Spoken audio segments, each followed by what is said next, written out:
meus irmãos, a paz do Senhor para todos.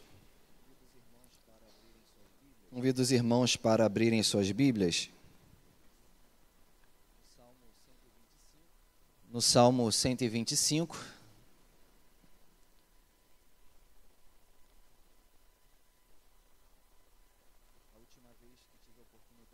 A última vez que tive a oportunidade pela manhã, está trazendo a palavra.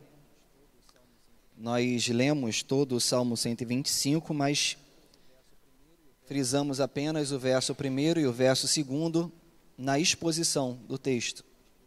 Hoje faremos a exposição do verso 3, 4 e 5. Diz assim a palavra do Senhor. Os que confiam no Senhor são como o monte de Sião, que não se abala, mas continua firme para sempre. Como em volta de Jerusalém estão os montes, assim o Senhor está ao redor do seu povo, desde agora e para sempre.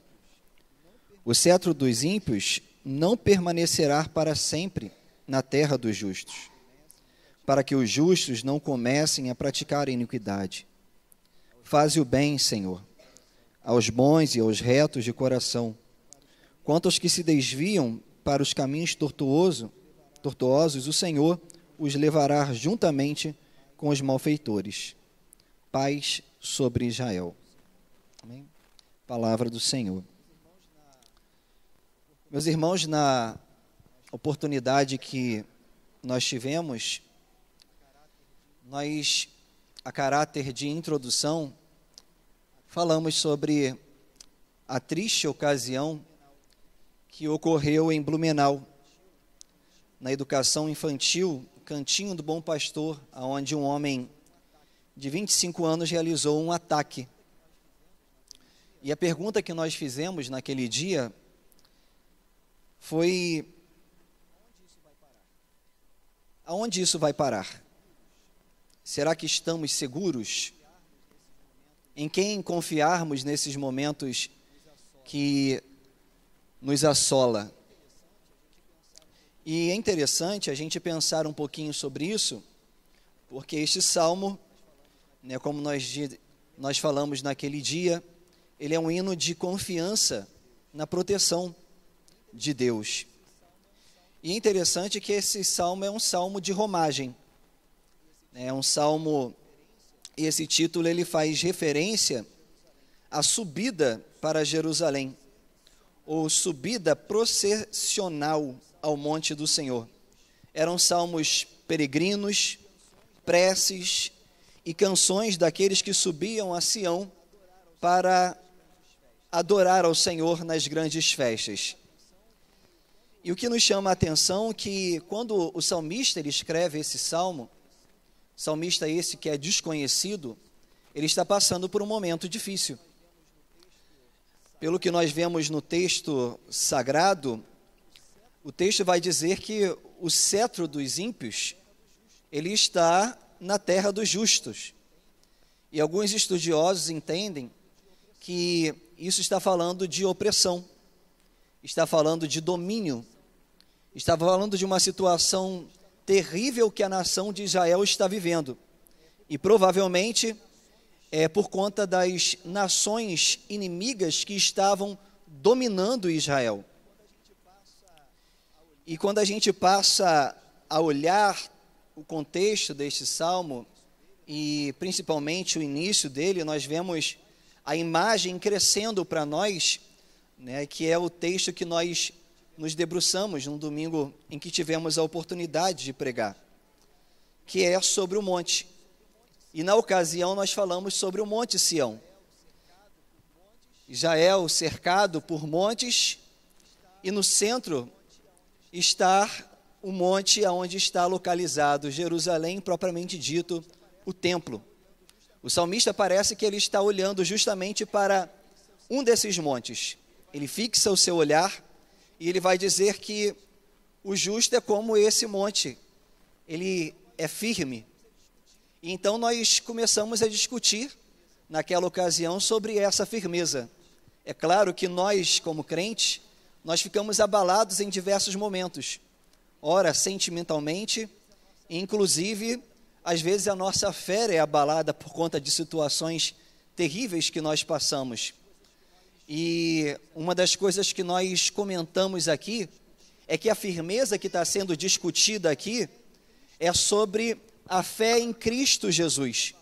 Porque apesar de sermos abalados sentimentalmente e até mesmo a nossa fé por algum momento está fragilizada, nós não saímos da mão de Deus.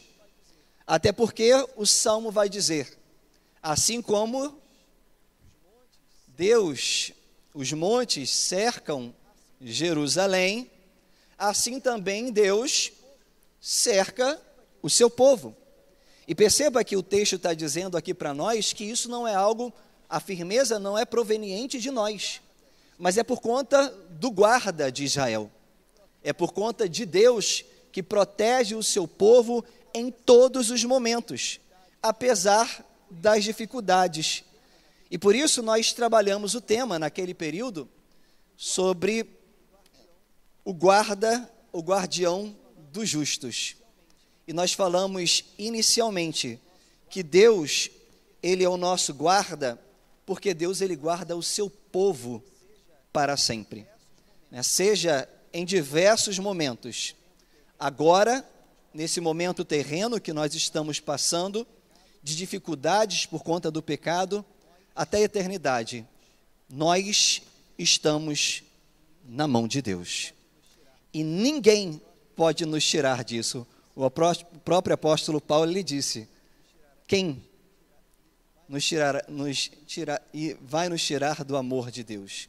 Será a espada, a nudez, a perseguição? Nada. Faz com que nós saiamos da mão de Deus.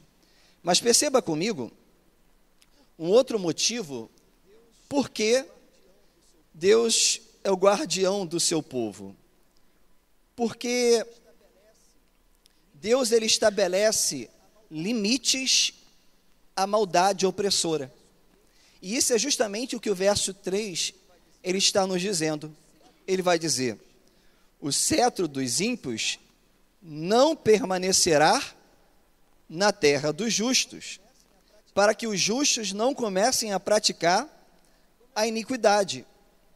E como eu disse na outra oportunidade, o cetro aqui é mais que uma imagem, é um emblema de autoridade e poder.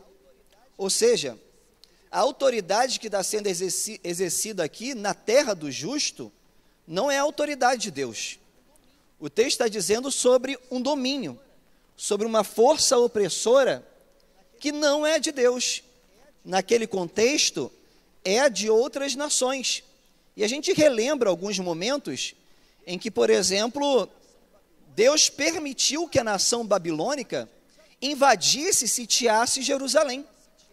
E antes mesmo que ela sitiasse, Deus decretou um limite para ela, dizendo que o povo iria passar pelo cativeiro babilônico durante 70 anos. A nação de Israel, ela foi oprimida. As famílias foram separadas, as casas foram tomadas a fogo, os portões foram roubados da casa do Senhor, os tesouros foram levados para a Babilônia, o centro religioso de Israel foi totalmente destruído.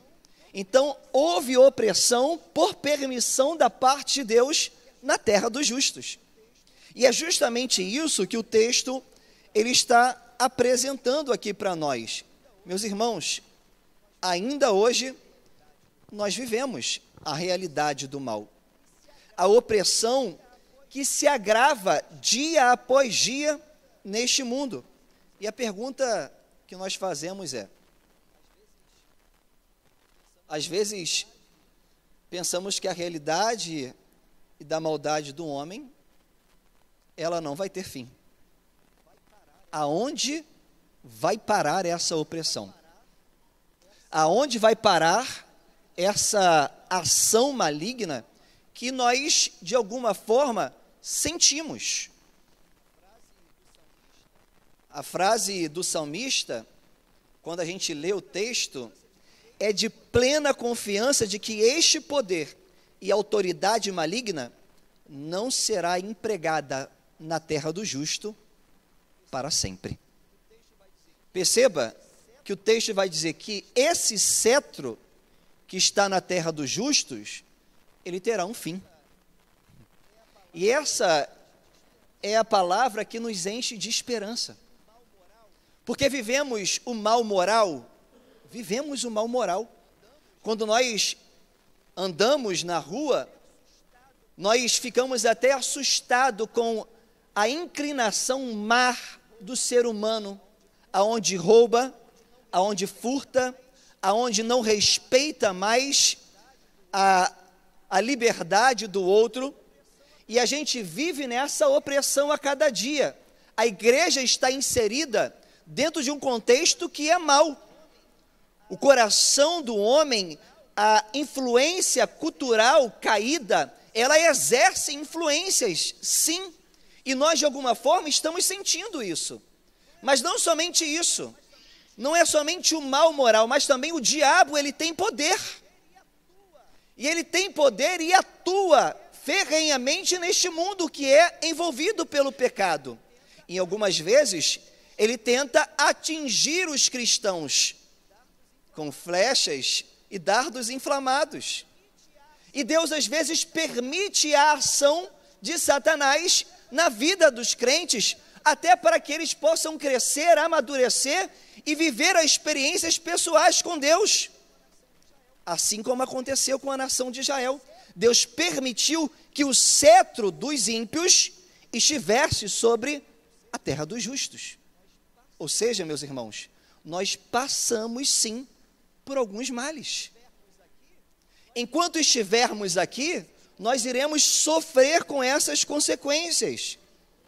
Alan Arman, comentarista bíblico, ele diz: os malfeitores não dominarão para sempre, porque chegará o dia em que prevalecerá o poder de Deus sobre eles. E aí eu quero dizer para os irmãos, e essa é a palavra, de esperança: Deus, ele é o guardião dos justos. Porque além de ele permitir que às vezes sejamos tratados a fim de que cresçamos segundo a imagem do seu próprio Filho Jesus Cristo, ele já estabeleceu um ponto final para cada opressão. É interessante porque quando a gente olha biblicamente a visão escatológica, ele vai dizer que os dias males serão abreviados por conta dos justos. Salmo 24 vai dizer: orai para que a vossa fuga não se dê no inverno, nem no sábado, porque nesse tempo haverá grande tribulação, como desde o princípio do mundo até agora não tem havido e nem haverá jamais. Não tivessem aqueles dias sido abreviados, ninguém seria salvo. Por causa dos escolhidos, tais dias serão abreviados.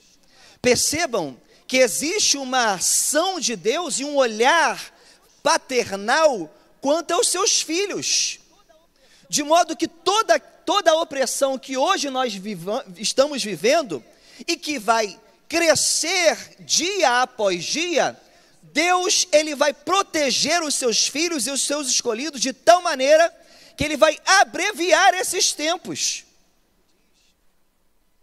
Como diz o texto em Tessalonicenses, ao ser dada a ordem de Deus, virá o Senhor com alarido e voz de arcanjo.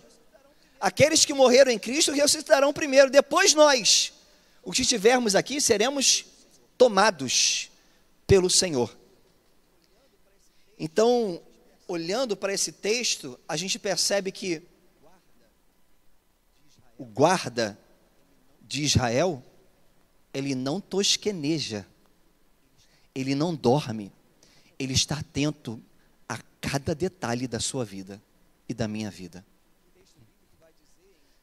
O texto bíblico vai dizer em Coríntios: não sobreveio a vocês nenhuma tentação que não fosse humana, Mas Deus é fiel e não permitirá que vocês sejam tentados além do que podem suportar.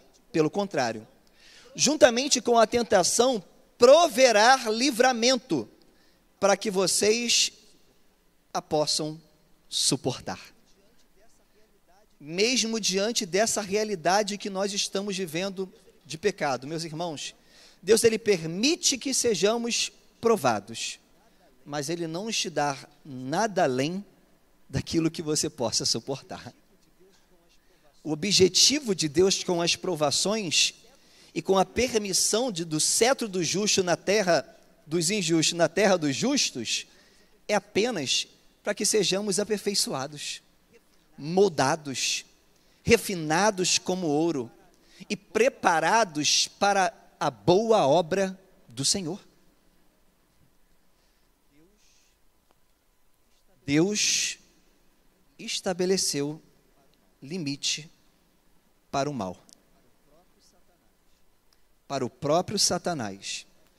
E qualquer luta que nós estejamos passando, Deus estabeleceu limite, porque Ele é quem guarda você, meus irmãos. Ele sabe até onde você pode suportar. Ele sabe até onde é o seu limite. Por isso nós devemos descansar nos braços do Pai, sabendo que o olhar dele está atento para nós em cada uma das provações que passamos. Mas veja ainda comigo, por que Deus é o guardião dos justos? Porque é Deus quem fará separação dos justos e dos injustos. Olha o que o texto bíblico diz no verso 4 e 5. Faze o bem, Senhor, aos bons e aos retos de coração. Quanto aos que se desviam para caminhos tortuosos, o Senhor os levará juntamente com os malfeitores. Paz sobre Israel. E o salmista aqui, ele está fazendo uma oração a Deus sincera, trazendo distinção daqueles que são justos e daqueles que são injustos. Os justos aqui, é como a gente disse lá no início dos versos, dos primeiros versos, é aqueles que confiam no Senhor. E confiar no Senhor aqui é mais do que apenas se colocar à disposição de alguém, falar, poxa, estou contigo, eu confio na sua palavra. No contexto judaico, confiar aqui é entregar deliberadamente a vida. É entregar a vida relacionada ao testemunhos da palavra do Senhor.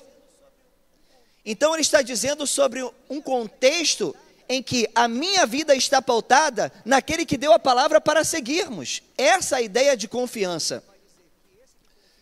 E ele vai dizer que esse que confia no Senhor são os retos e os puros de coração.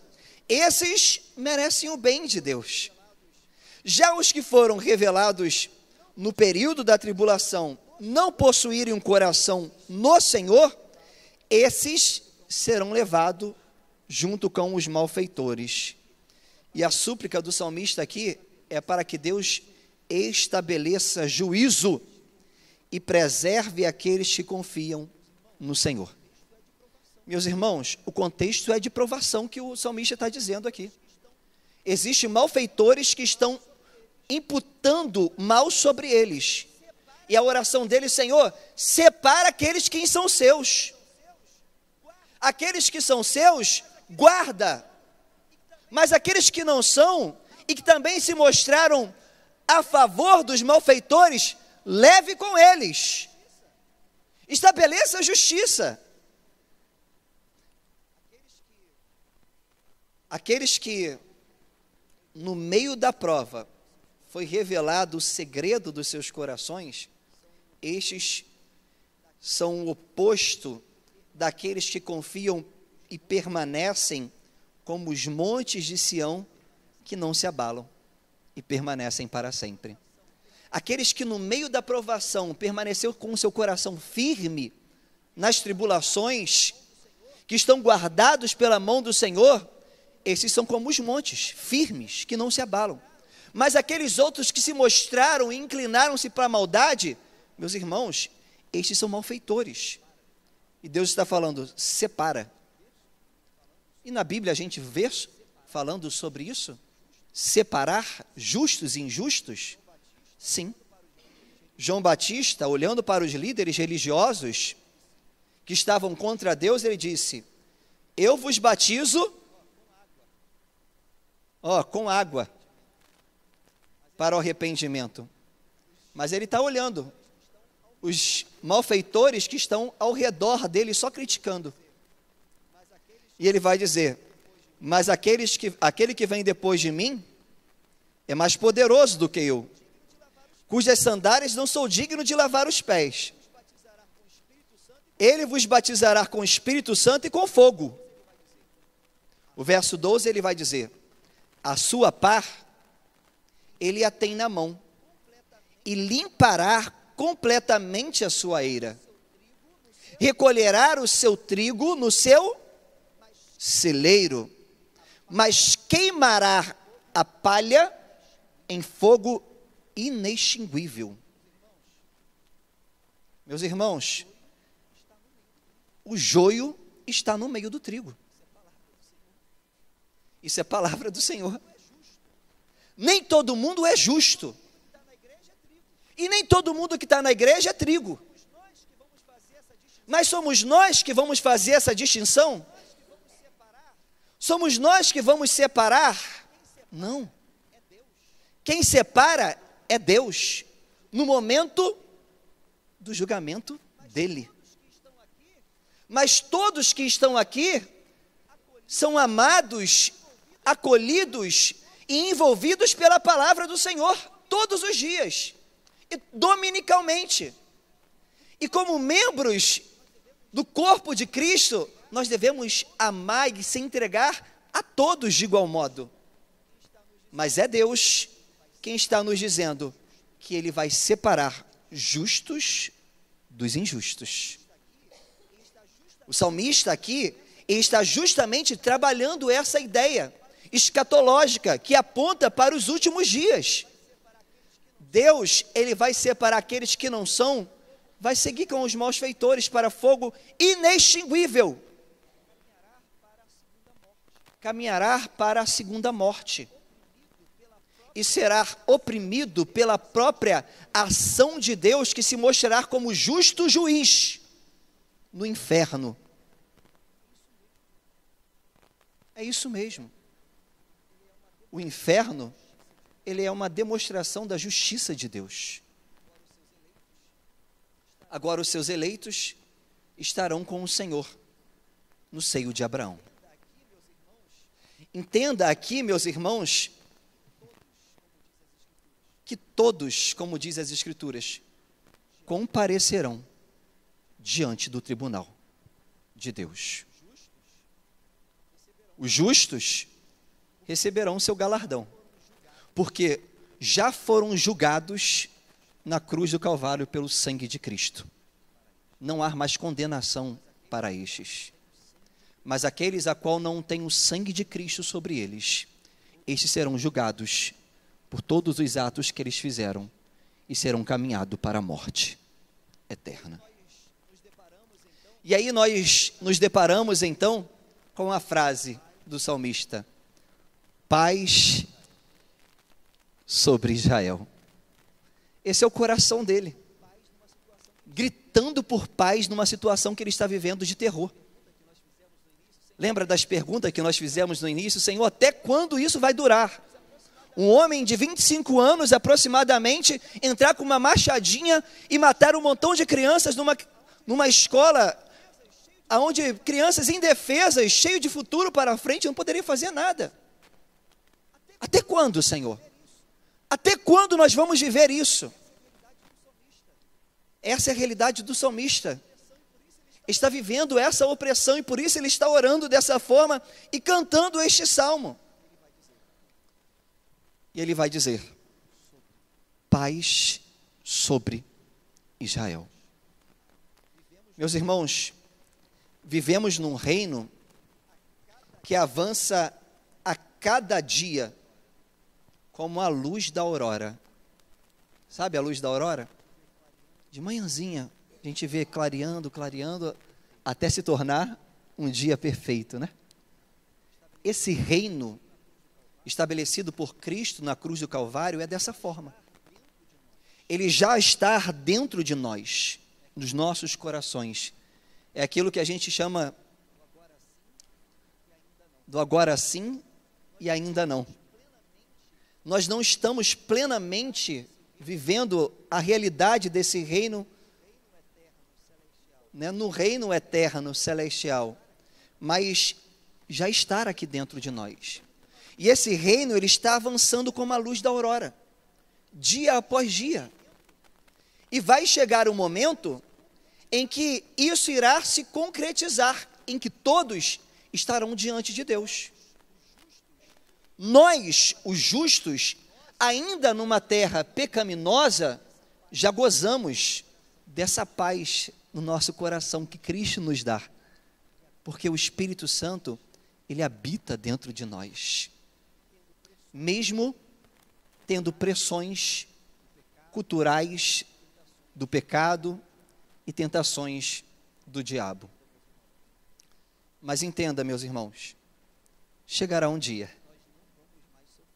em que nós não vamos mais sofrer com a questão do pecado. A opressão já não mais viveremos. Notícias ruins, como nós ouvimos desse homem que matou essas crianças, isso não chegará mais ao nosso conhecimento, porque essa terra, ela será mudada. É a nova Jerusalém que desce do céu para a terra. E aí, não é mais o cetro dos injustos que estarão governando sobre a terra dos justos. Nesse dia, será o cetro do grande juiz, Jesus Cristo, que estará governando sobre o seu povo.